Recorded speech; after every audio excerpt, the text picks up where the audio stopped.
नमस्कार सर्व ताईंना श्री स्वामी समर्थ. नमस्कार सर्व दादांना श्री स्वामी समर्थ. तर बघा आता दीदीचा डबा झालात बनवून. बटाट्याची भाजी बनवली आज, असं कांदा टमाटर घालून तिच्यासाठी. तर हा डबा तिकडं बघा, स्टीलचा डबा देते ताईंना आता. आणि थंड करून घेतली भाजी तिकडे पंख्याखाली ठेवून. सफरचंद कापून दिलेत, बाकीच्या चपात्या पण करून घेतल्या. बाकी चपात्या थंड होत्या चाळणीमध्ये, नंतर डब्यात घालेल. साहेबांसाठी बनवलाय चहा. आता मी नाही घेते चहा, त्यांच्यासाठीच बनवलाय फक्त 1 कप. दूध वगैरे कधीच गरम करून ठेवले. आता दीदीचा डबा देते आणि बाकीचं माझं नंतर काय रेसिपी वगैरे होती ती तुम्हाला थोड्या वेळाने दाखवते. आपल्या झाडांना असले छान फुलं आली ताई आज, मस्त जास्वंद, अगदी लाल लाल जास्वंद आलं की मला खूप भारी वाटतं. बघा 2 जास्वंद आलेत आणि 2 गुलाब आलेत. बघा गुलाब लवकर लवकर येत नाही, हा गुलाब छान फुलला आहे. आता मला जाळीतून व्यवस्थित दाखवता आहे ना. हे बघा, आणि ही कळी आलीत वरती मोठी मस्त, आणि बारीक बारीक छोट्या छोट्या पण कळ्या आल्यात इकडे, पण यांना वेळ लागणार. आणि तुम्हाला बोललेली मोगरा, आता इथून दाखवते. बघा मोगरा, बघा पूर्ण एक फांदीला एवढे कळ्या लागल्यात. पूर्ण झाड किती छोटं आहे पण त्याला कळ्या बघा, एक ना एक जेवढे पान आहे तेवढ्या कळ्या लागल्यात. एवढे भारी मस्त. एक फुल फुललंय पण मस्त आलेत. एक तोडलंय मी, आणि आता हा गुलाब पण तोडणार आहे. गुलाब फुललाय छान असा हा. आणि हे जास्वंद, ही मोठी कळी नाही तोडणार आहे गुलाबाची. हे दोन्ही जास्वंद इथून दाखवते. बघा मस्त वाटतंय. आणि पाऊस खूप झाला रात्री, आमच्याकडे भरपूर पाऊस पडलाय. छान वातावरण आहे, मस्त असं भारी वाटते, थंड. चला फुलं तोडून घेते आता. हे बघा 3 मोगरा, 2 जास्वंद आणि 1 गुलाब, असे आपले घरचे फुलं निघाली. भारी वाटतंय. एवढी तरी निघाली तरी मनाला समाधान, छान वाटतंय. चला आता हे देवाला वाहते. देवपूजा वगैरे झाली. नमस्कार सर्व ताईंना श्री स्वामी समर्थ. नमस्कार सर्व दादांना श्री स्वामी समर्थ. तर व्हिडिओला सुरुवात सकाळीच केली. ती दीदीचा फक्त टिफिन भरवून देताना तुम्हाला दाखवलं. कुठली रेसिपी घेतली नाही, साधी सिंपल भाजी होती. कांदा टमाटा वगैरे घालून दीदीला बटाट्याची भाजी बनवलेली. 3-4 दिवस दीदीने डबाच नेला नाही. आणि म्हटले, कारण मला पण सकाळी मला नाही बोलायची, राहू दे नको उठू, ती कॅन्टीनला काहीतरी खायची. पण म्हटले नको, आज थोडं मला व्यवस्थित वाटतंय जरा. पाणी भरायला पण उठायचंच होतं. यश लवकर गेलेला, आज पाणी यायच्या आत यश गेलेला.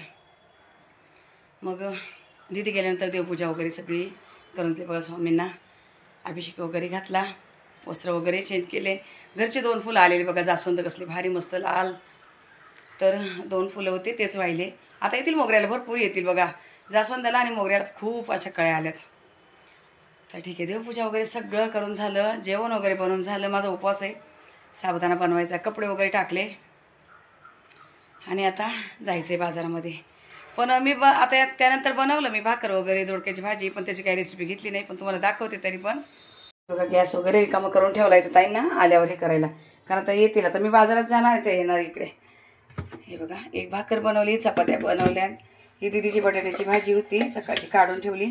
आणि मी रात्री फोडणीचा भात केलेला, तो एवढा राहिला, तो गरम करून ठेवला आहे. आणि ही आहे दोडक्याची भाजी. यश खाणार आहे, त्याला अशी डाळ घातलेली बघा, किती भरपूर अशी डाळ घातलेली भाजी. आणि खूप तेल नाही चालत आहे त्याला. तो जी अशी रस्सेदार भाजी खाणार, त्याला तेल मी खूप कमी घालते.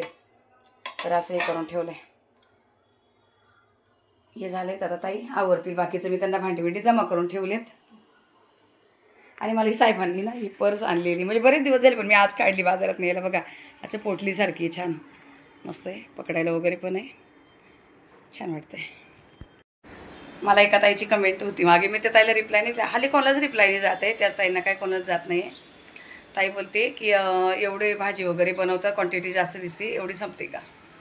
तर ताई आजपर्यंत कधीच बोलले नाही व्हिडिओमध्ये, पण आज सांगते. सांगू की नको ते पण असं वाटतं. पण रोज मी जेवण जास्त बनवते. आमच्या घरचे आम्ही 4 सोडून 2 माणसांचं जेवण मी एक्स्ट्रा बनवते. तुम्ही कोणालाही विचारू शकता तिथे म्हणजे असं सगळ्यांना माहिती आहे, मी 2 माणसाचं जेवण एक्स्ट्रा बनवते.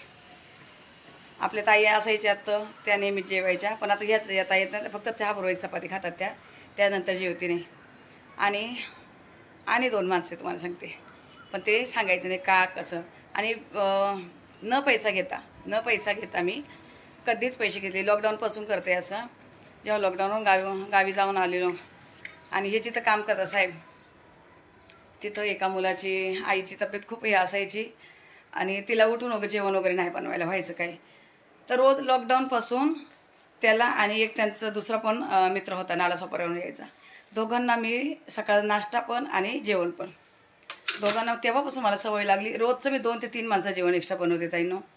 स्वामी साक्षीला खोटं बोलत ते सगळ्यांना माहिती आहे इथं, पण ते मला सांगायचं नव्हतं असं. पण ताई असं आणि खरोखर वाटेल, कारण आम्ही माणसं कमी आणि जेवण दिसतंय जास्त. रोजच्या 6 ते 7 चपात्या मी एक्स्ट्रा करते. आमच्यापेक्षा जे आम्ही खाणं त्याच्यापेक्षा 6 ते 7 चपात्या माझ्या एक्स्ट्रा असतात. जे कोणाला देतो काय देतो ते बोलायचं म्हणजे नाही बोलायला पाहिजे, पण आज मी सांगते असं. क्षमा असावी, दिल्याचा काही उपयोग होत नाही. ठीक आहे, असू दे, आता सांगितलं आहे. पण एक चारानाही घेत नाही मी. 1 रुपया तर लांब राहिला, पण 1 चाराना मी कधी कोणाकडून घेत नाही. मला आवडतं माझ्या हातून रोजचं काहीतरी अन्नदान हो. आपण बाहेर जाऊन मी काही करू शकत नाही कुठं काही आहे, तर मला घरातूनच जे करता येईल ते मी करत असते. जे कुठले काही असू दे, कोणी आलं त्याला बिना पाणी पिता तरी मी घरातून पाठवत नाही कधी. आणि रोजचं 1 ते 2 माणसाला जेवण माझं असतं, म्हणजे ठरलेलंच आहे लॉकडाऊनपासून. पहिलं पण असंच क्वचित असायचं काही, पण आत्ता कोरोनापासून तर माझं ठरलेलं 2 माणसाचं एक्स्ट्रा जेवण आहे घरामध्ये. तर याचा कोणी काही वेगळा अर्थ नका काढू ताईनो, ही माझी भावना आहे. आणि काहीतरी असतं कोणाची काहीतरी प्रॉब्लेम आणि त्यांना आपण थोडीशी मदत केली तर त्यांचं असंही नाही, पण असतात काही ना काही कारणं. तर असू दे, आपल्या घरचं जेवण आहे साधं सिंपल, जे सगळे खात आहेत तेच देते सगळ्यांना. असं नाही की त्यांच्यासाठीच काही वेगळं बनवते आमच्यासाठी वेगळं बनवते, असं काही नसते. जे आमचं असते तेच मी त्यांना देते. तर चला आता बाजारात निघाले. 12ला 5 कमी आहेत. त्या ताई येतील 12:30पर्यंत, तर मला पटकन अर्ध्या तासात जाऊन यायचं आहे. तशी चावी ठेवली बाहेर. मी बोलले, फोन करून सांगितलं की मी जाते, तुम्ही टाळा खोलून हे करा, पण काय माहीत करतायत की नाही. चला जाऊन येते पटकन.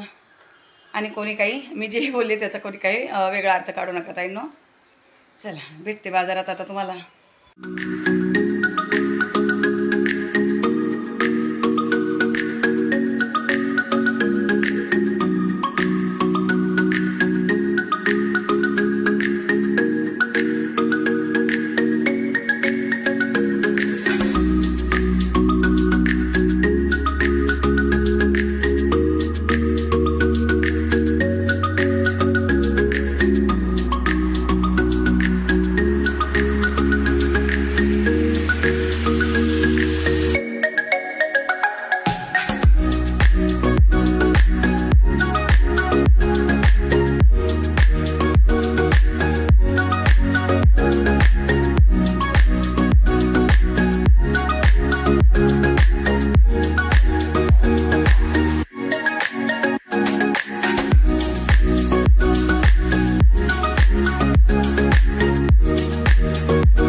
तर ताईंनो मी आता आलेत बाजारातून. आज बाजारात एवढी गर्दी ना, मी तुम्हाला थोडीशी दाखवली तरी एवढी गर्दी ना, आता काही सामान घ्यायला होत नव्हतं की चालायला होत नव्हतं, एवढी गर्दी भयानक. आणि हातात पिशवी वगैरे, वजन, मोबाईल कसं काय तरी थोडंसं अगदी थोडंसं घ्यायचा प्रयत्न केला, कारण मोबाईल, पिशवी, पर्स सगळं पकडायला आणि शूट घ्यायला अजिबात जमत नाही. आणि गर्दीमधून चालणं अवघड होतं आहे. एकमेकांना धक्के मारत यायला लागतं. आणि आज सणासुदीचं म्हटलं ना, एवढे ते फणसवाले आणि वडाचे पानं विकणारे काय 10 रुपयाला 7 पानं वडाची, जे आता उद्या वाण वगैरे द्यायला लागतं. तुळशीला इथं आपण तुळशी मातेला देवाऱ्यामध्ये वाण ठेवतो आणि 5 सुवासनीला 7 पानं ते 10 रुपयाची देतात. आणि ते फांद्या वगैरे कोण फांद्या घेऊन जातं, कोण काय जातं. मी तर जाते, आपल्या इथं जवळचं वडाचं झाड खाली जाते ते, आणि काही काही घेऊन आले ते तुम्हाला दाखवते. हे बघा, आता हे पहिल्यांदाच मी हे केसर आणलेत. केसर आंबा आणलायत आता. आणि हा एक कलमी म्हणतात याला, तोतापुरी. हा उद्या याच्यावर ठेवायला. नाही तर हे दुसरे कापले ना तर खूप असे नरम पडतात, ते वाणावर द्यायला गुळगुळीत होतात. फणस आणलायत बघा 1 किलो. 1 किलोला वरती आहे. 120 रुपयाचा फणस आणलायत मी असा. आता त्याचे गर काढावं लागेल मला. असं कापून आणलायत, पेपरने झाकून ठेवलं तर सगळं चिकट लागतं. आपलं कोवळं खराब झालं आहे बाहेरचं, हे बांधायला. कोवळंच भेटलं, असं जास्त नाही, असं एकदम हे झालेलं पाहिजे, पिकलेलं पाहिजे, तेव्हा ते चांगलं राहतं आहे. पण एकच होतं तेवढंच घेऊन आले. तुळशी माता आणली होता, उद्या याचं नवीन पूजन करायला तुळशी माता आणली. आणि ही आहे पापडी. ही दीदीला आणि साहेबांना जे याच्या शेंगाची भाजी आवडते, ही वालपापडी. तिखट मिरच्या नव्हत्या राहिल्या, साहेबांनी आणले ते अजिबात तिखट नव्हत्या. माझ्यासाठी कारली आणलीत पाव किलो, 3 आलीत. आणि हे करवंद आणि जांभूळ. हे जांभूळ आता मला साहेबांनी अर्धा किलो घरात आणून ठेवली, पण करवंदाबरोबर घेतले मी 20-20 रुपयाचे. हे 40 रुपयाचे एवढे करवंद आणि जांभूळ दिलेत. आता मी रोज सकाळचे जांभूळ खातेत, ओटीभर. आणि 40 रुपयाचं धागा मणी असतात छोटेसे. इकडे पद्धत आहे अशी, हे 5-5 मणी सुवासनीला वाणाबरोबर द्यायचं. ओटी भराण वगैरे सगळं ते घेऊन आलेत. आणि काकडी, बीट, गाजर सगळं घेऊन आले बघा 1.5 किलो हे. कारण आता हे रोज हे खायला लागतं आहे. हे बघा तुम्हाला बोली वडाची पानं, हे 7 पानं आणलेत. चला हे गरजेचे. कोथिंबीरची जुडी आणलीत, आज महाग दिली, 20 रुपयाला दिली. हे असं आणलेत. आता तुळशी माताला उद्याच लावेल सकाळी. आता हे कोवळ पण उद्या बांधेल, उद्या चांगला दिवस, उद्याच्या दिवशी बांधून देईल. आणि ताई स्वच्छ करून ठेवते. तर ते स्वच्छ वगैरे करून ठेवायला वेळ जाणार. पण आल्या आल्या पहिला साबुदाणा बनवला. साबुदाणा बनवून नव्हते गेले, उपवास आहे आज सोमवार. साबुदाणा नव्हता बनवला म्हणून आता आल्यावर पहिला बनवला. हे बघा आता पटकन चालू अशी मिरची कापूनच घातली. मिरची कापूनच बनवलंय बघा असं. बनवून झाकण ठेवून तिकडे गेलेली. तर ताई आवरून गेले, त्यांचे भांडी वगैरे सगळे काय आहे ते आवरून गेलेत. तर चला आता साबुदाणा वगैरे खाते. बाहेर कपडे टाकले, खाली गेले आणि पाऊस यायला लागला. म्हटलं आता काय होतं, भिजते की काय. तर याचा मित्र इथं, तर त्याला मी सांगितलं, फोन करून सांगितलं, म्हटले हे कर. यश आणि ते जेवत होते दोघं. म्हटले कपडे काढून घे बाहेरचे. पण लगेच ऊन पडलं, मग काय काढले नाही त्यांनी बाहेरचे कपडे. कदाचित येईलच पावसाचा अंदाज झाला आहे. तर चला ठीक आहे ताईंनो, आता ह्या व्हिडिओला इथंच थांबवते. भेटू आपण पुढच्या व्हिडिओमध्ये. तोपर्यंत मग सर्व ताईंना श्री स्वामी समर्थ.